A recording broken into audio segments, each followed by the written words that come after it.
La place des femmes semble être en recul dans la presse quotidienne. Elles sont passées de 17% à environ 15%. Ça, c'est au premier abord. Ce qu'on voit surtout, c'est que c'est l'information sportive qui impacte ces résultats. Cette information sportive, elle est pratiquement exclusivement masculine. Il y a à peine 6% de femmes dans les contenus sportifs. Mais dans les contenus hors sport, il y a en fait une progression de 5 points des femmes qui sont presque 30% dans l'ensemble des contenus des quotidiens. Au niveau de l'origine perçue, les chiffres se stabilisent à 34%.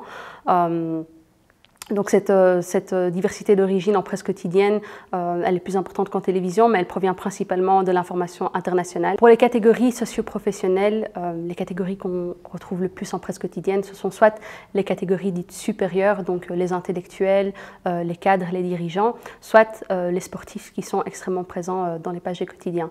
Le reste des catégories socio-professionnelles, donc les ouvriers, les artisans, les employés administratifs, les chômeurs, les élèves, les étudiants, représentent à peine 6%.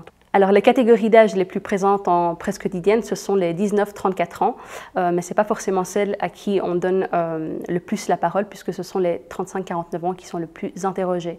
Au-delà de ça, les seniors et les plus jeunes, donc les moins de 18 ans, sont très peu présents, sont sous-représentés en presse quotidienne. Sur la question du handicap, sur les plus de 18 000 intervenants qu'on a identifiés, on retrouve 39 personnes porteuses d'un handicap, ce qui est très peu. Quand elles sont interrogées, ces personnes sont surtout interrogées dans le cadre de leur handicap et la plupart du temps, elles ne sont pas identifiées.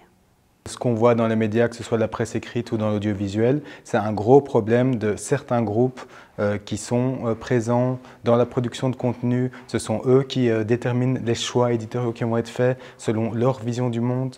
Et donc, c'est l'élément clé qui transparaît en fait, qu'importe quel média dont on parle.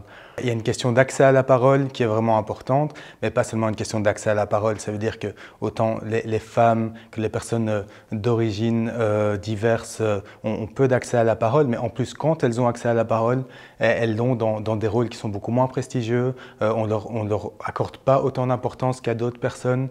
Donc il y a vraiment un gros problème à ce niveau-là. Elles sont plus passives en fait. C'est vraiment des personnes dont on parle, pas des personnes qui parlent, qui ont accès à la parole, qui peuvent donner des points de vue, qui peuvent donner des angles. Et elles sont interrogées dans des thématiques qui sont généralement moins importantes, moins prioritaires, selon en tout cas la logique de lecture des journalistes.